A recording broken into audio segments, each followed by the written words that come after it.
everyone, welcome to my new series, Let's Girl. Let's Girl is obviously a play on the words let's go because I think we can all let's go together. In this series, you will both watch and hear me sharing with you a whole host of super interesting and inspiring stories. The guests I have lined up for the episodes to come that we're going to be calling in season 1 essentially are a whole host of people that I think are just fantastic human beings. There's going to be a lot of entertainment, there's going to be a lot more information, and hopefully I will be able to do justice to this evolving idea in my brain.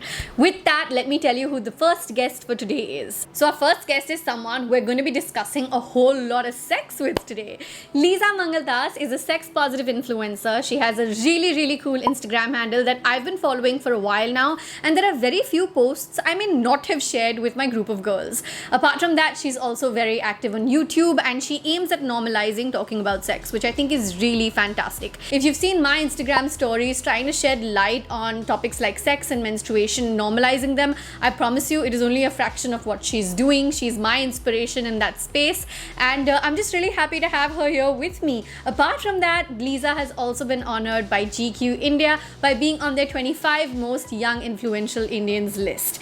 So with that, let's welcome her here. Hi Leeza, thank you for being part of my very first episode. How are you today? I'm well. It's great to be chatting with you, and thanks for having me. I hope you're doing well as well. I'm good, thank you. I have to tell you, I'm very excited for this because not just are you the first episode we're filming with you, but also because the questions that I have over here from the followers are so juicy.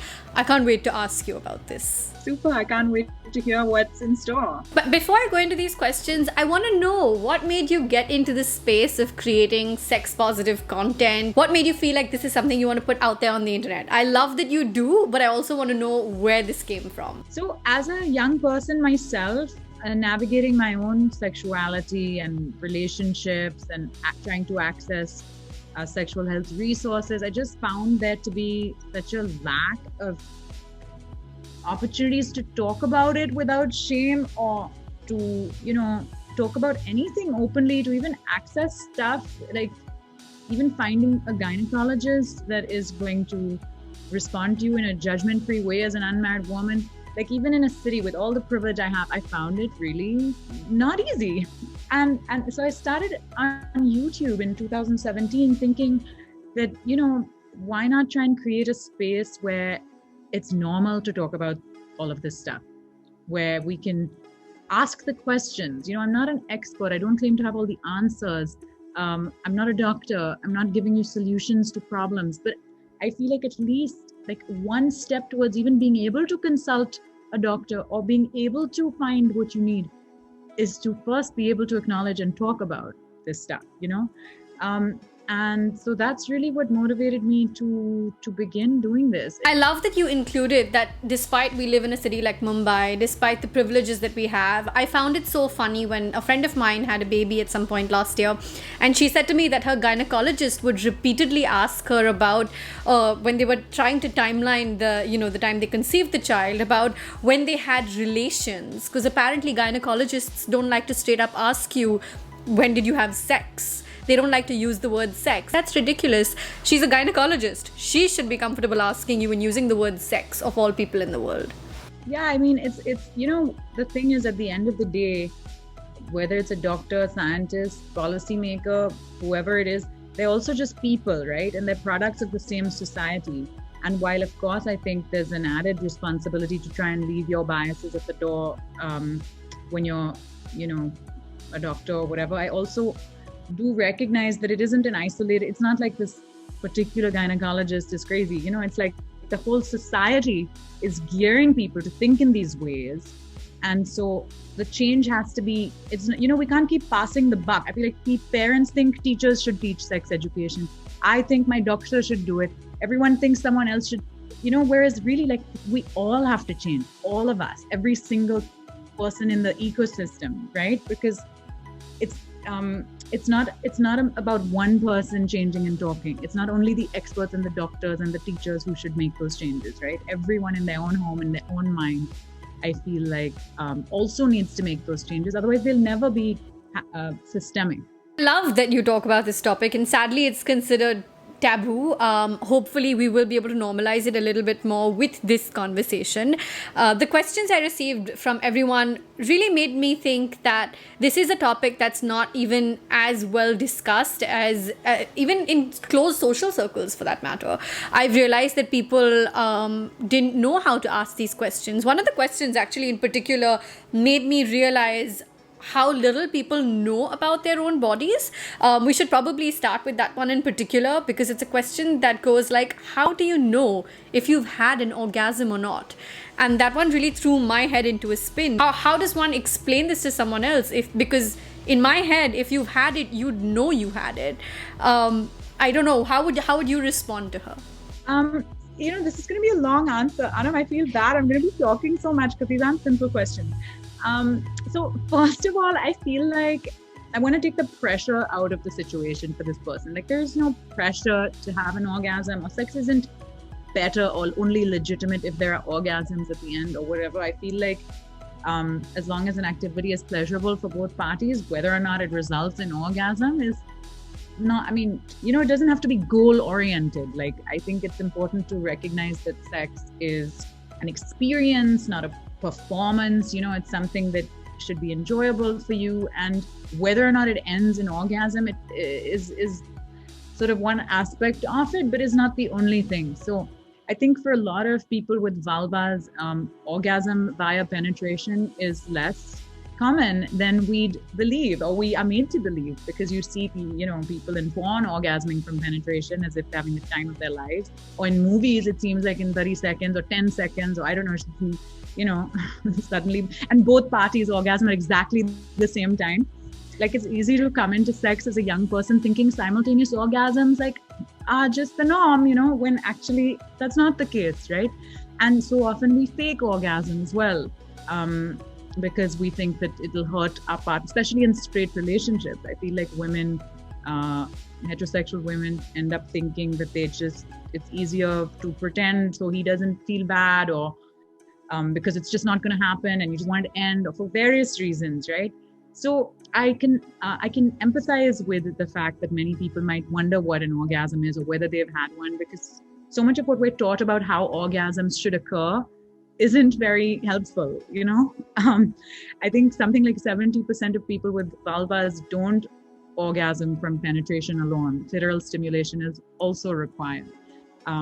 And just that fact can be like mind-blowing for people, because so many straight couples don't pay enough attention to the clitoris, and it's so penetration-centric. We don't even think the word sex equals penetration in most people's mind, right? It's not even sex if a penis didn't go inside a vagina, in most people's mind. Why can't oral sex be the whole event? Why not? Or why can't whatever?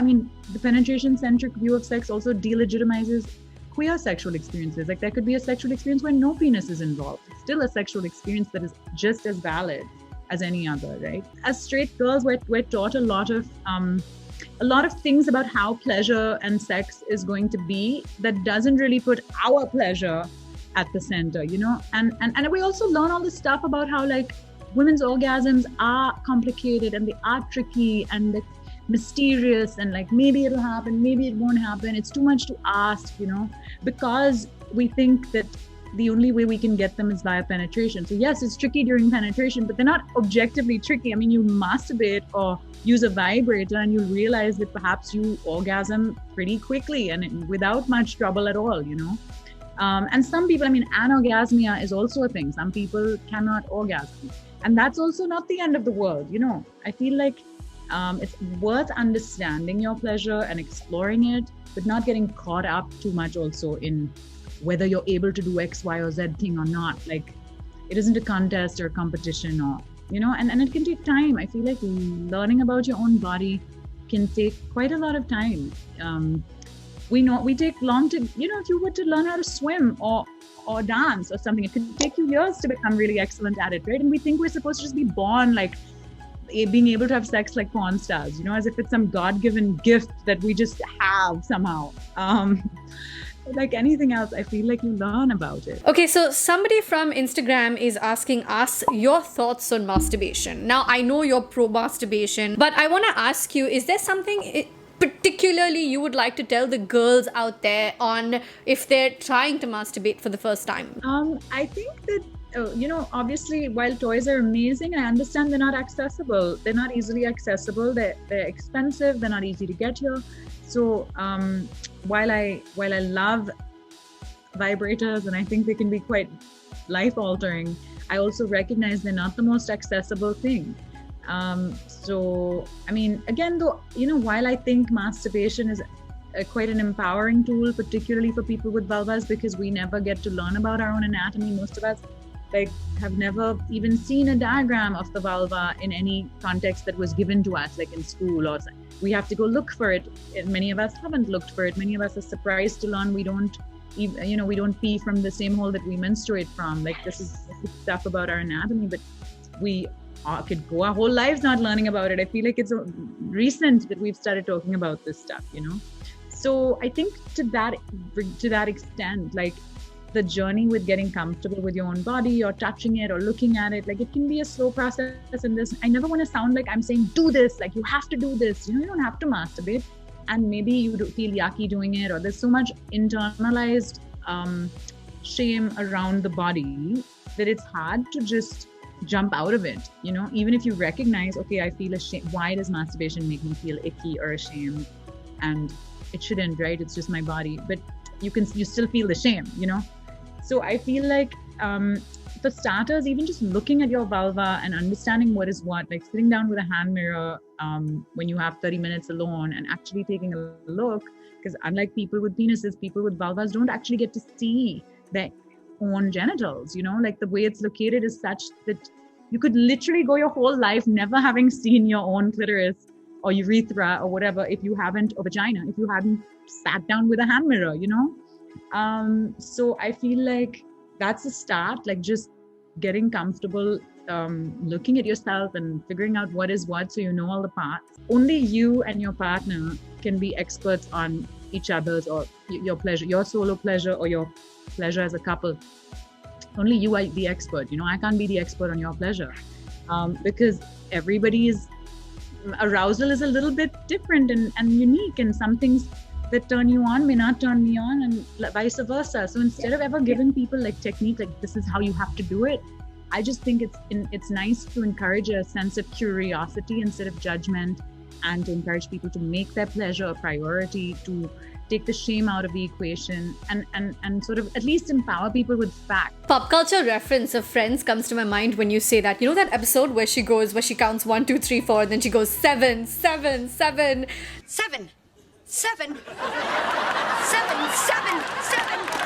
7, 7, 7.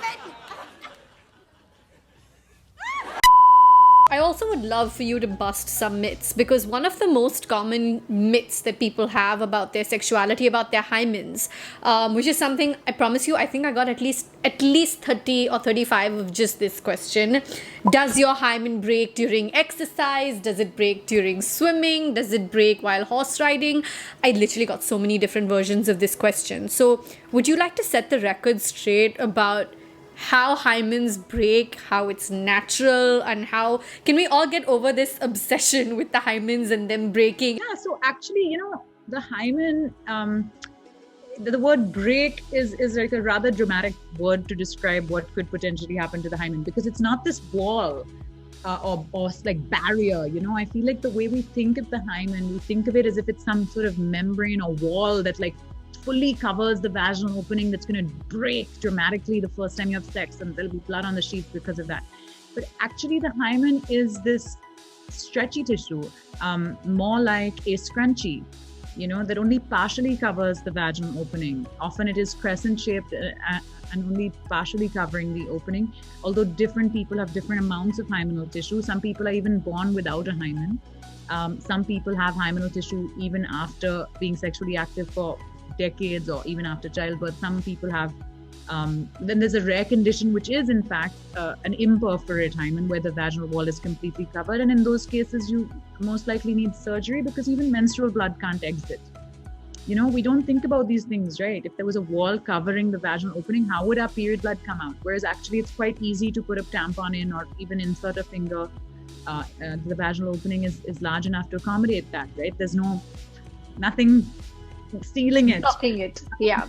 So this idea of the hymen breaking, it's more like the tissue could wear a little bit or rupture a little bit, and again, different people have different amounts of hymenal tissue. So there's no real way of telling whether somebody's a virgin just by looking at their hymen. This whole idea of virginity tests, is totally absurd and unscientific, and I think any respectable doctor would not be willing to provide such a thing. It isn't a medically sound thing at all. And even this idea that you must bleed on your wedding night, or if you're a virgin you will bleed. No, some people bleed and some people don't. And often also the bleeding that occurs during a sexual experience is the result of insufficient lubrication and vaginal tearing. It's not necessarily just the hymen that's causing that blood.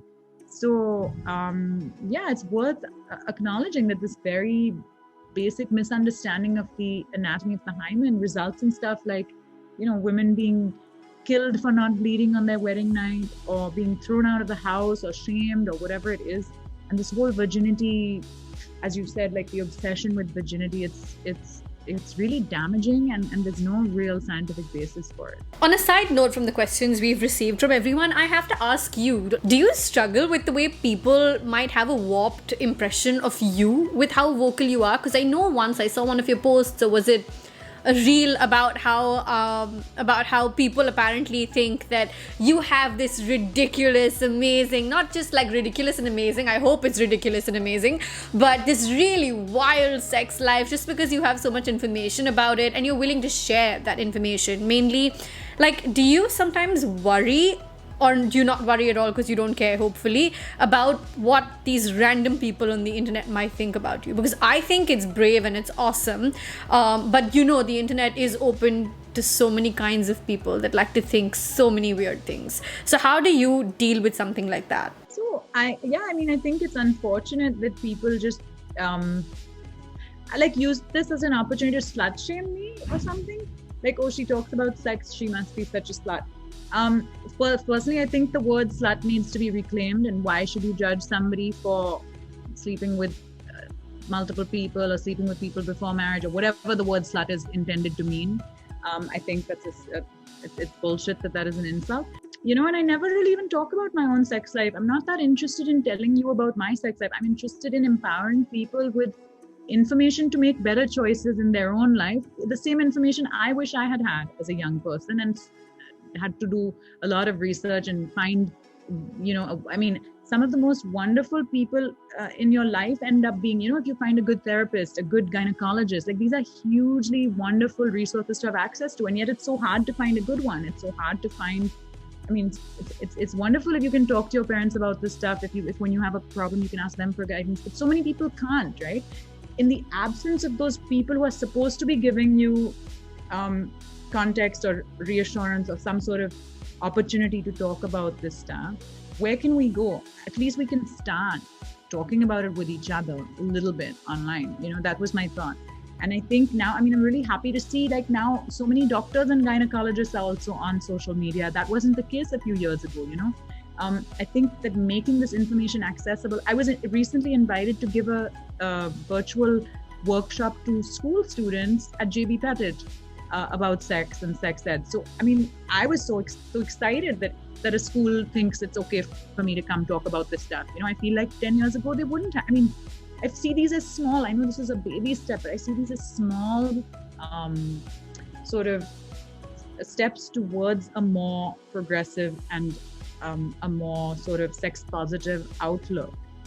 They're not baby steps. I have to tell you, these are big steps, because I'll speak from my experience. When we were growing up and there was this sex ed session in school, I remember they told us about the sperm going into the uterus, or whatever the technical terms that they used, but I didn't even know where the sperm comes from. Forget visually just making drawings and explaining to children. I just feel like it was such a biology class of sorts. I don't think people talked about it with enough comfort as they do now. now, and hopefully people will only get more and more comfortable with time to come.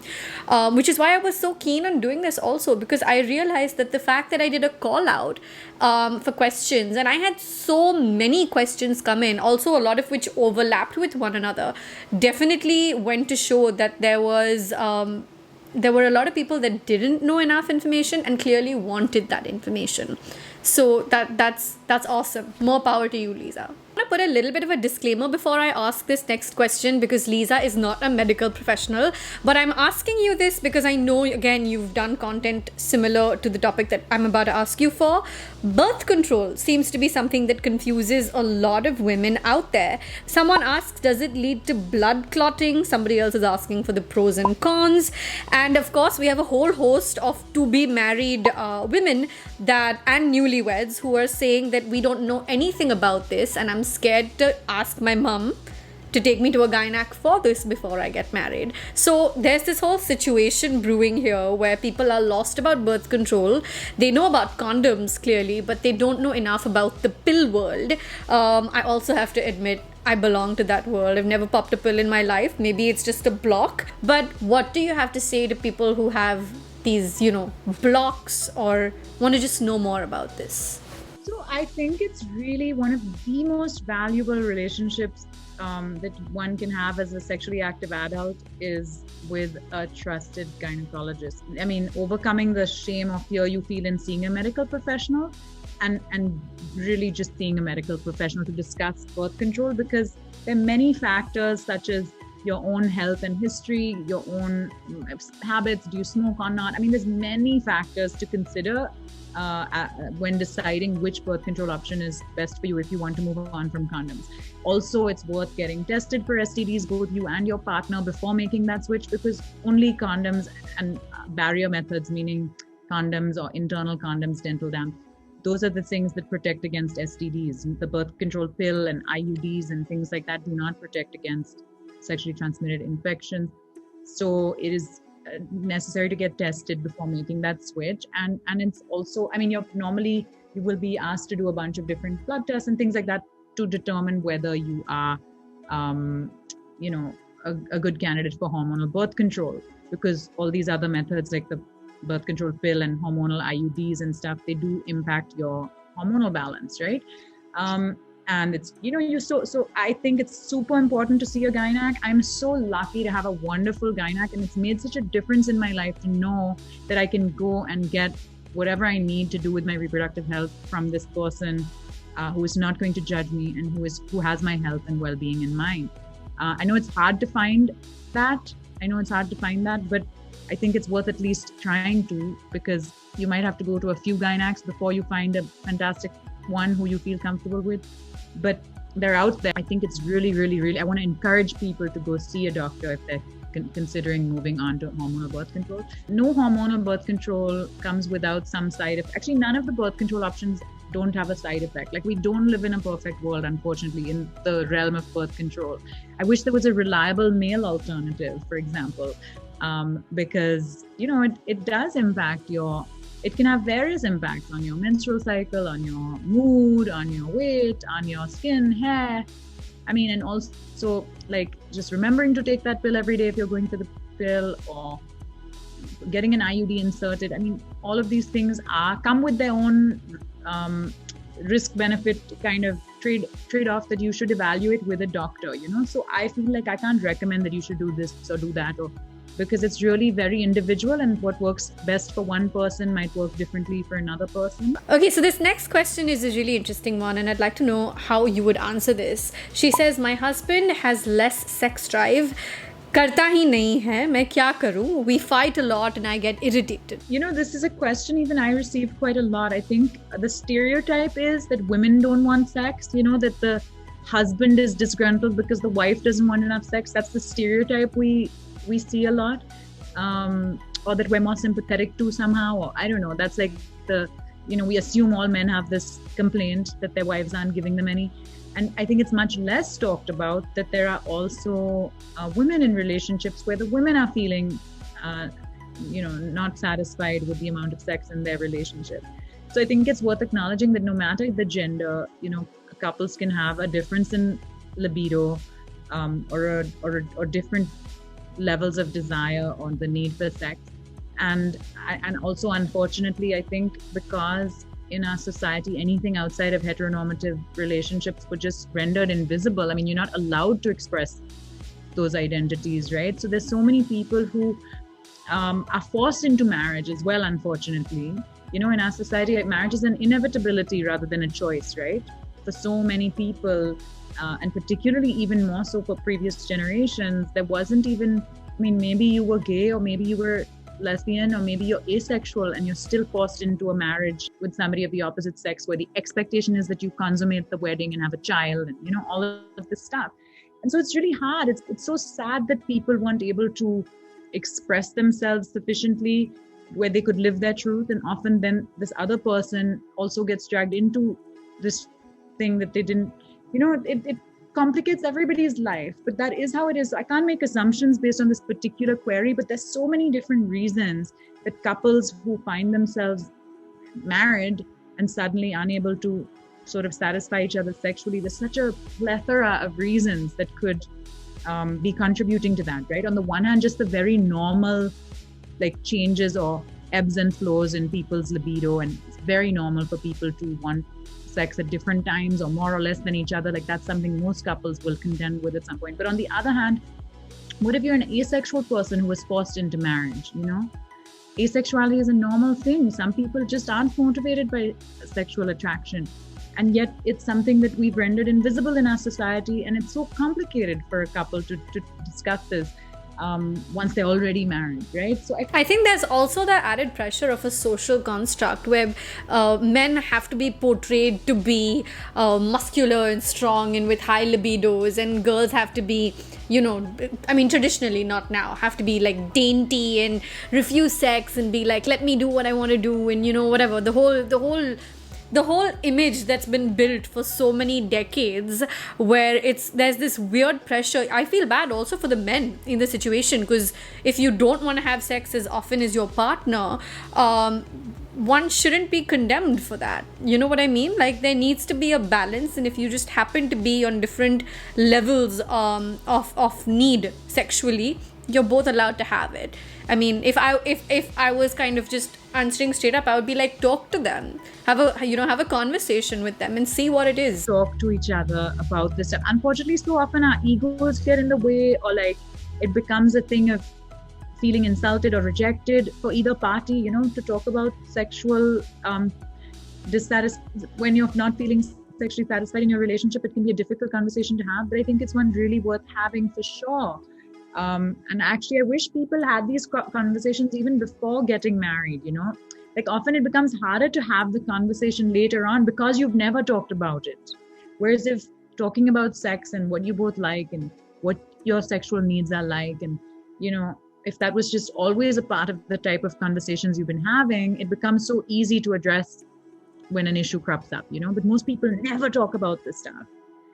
And so suddenly a few years in, you're just like, you both feel so alone, even though you're together. So I think people should talk about it for sure. And I also think that sometimes when, in India, people just think that once you're married, like you both are just entitled to sex with each other. Because I think marital rape is still not recognized. But it's some sort of, and often it's the type of thing that is assumed of women, that like it's the wife's duty to just give sex to the husband whenever he wants. But I think that could be, I mean, you know, if you elaborate on that idea that like, just because you're married to someone, you still have to be cognizant of consent, right? And I think it's important to know also that you can masturbate even after you're married. Like you can have your own relationship with your own pleasure when you're in a relationship, when you're married, after you have kids. Like there's no, I think most people think masturbation is for single, lonely people, or like, you know, it's this thing that you only do when you're not getting any. But in fact, it's a form of self-care.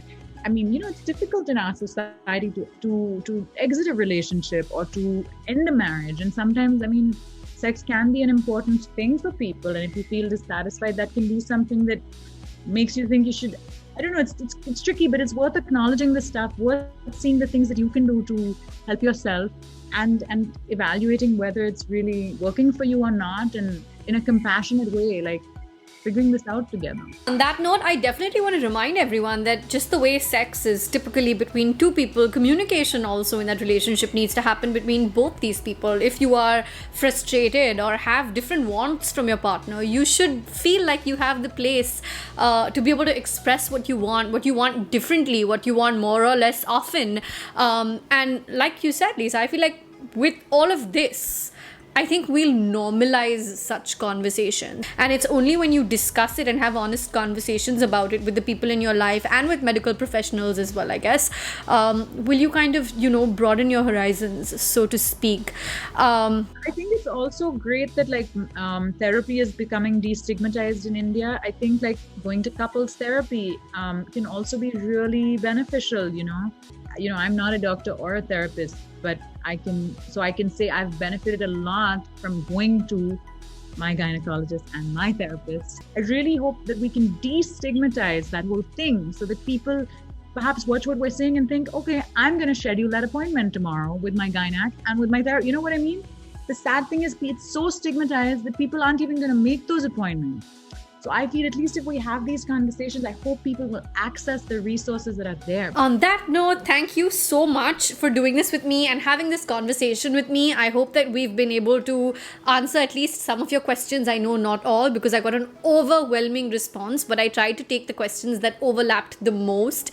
And Leeza, thank you for just having these conversations so freely. I have to tell you, I'm inspired, and hopefully we're inspiring a lot more who are watching and listening today. I hope that we're able to destigmatize the conversations around sex. I hope that we can learn more from you and from your profiles. And that over a period of time, like you said, India is now becoming more woke. We have a long way to go. And hopefully that will, kind of turn for the good. Thank you. It was lovely chatting with you. Thank you so much for having me. So I really hope you guys enjoyed today's video. I am so glad I got to have this conversation with Leeza. If you enjoyed what she said, make sure you guys go follow her. I will be linking all of her socials down below in the info box. I will see you guys in the next one. Thank you so much for this. This is a special day, and I'm so glad that I got to share my very first episode over here with you guys here on YouTube as well. Go subscribe to the audio versions too. Mwah. Bye guys.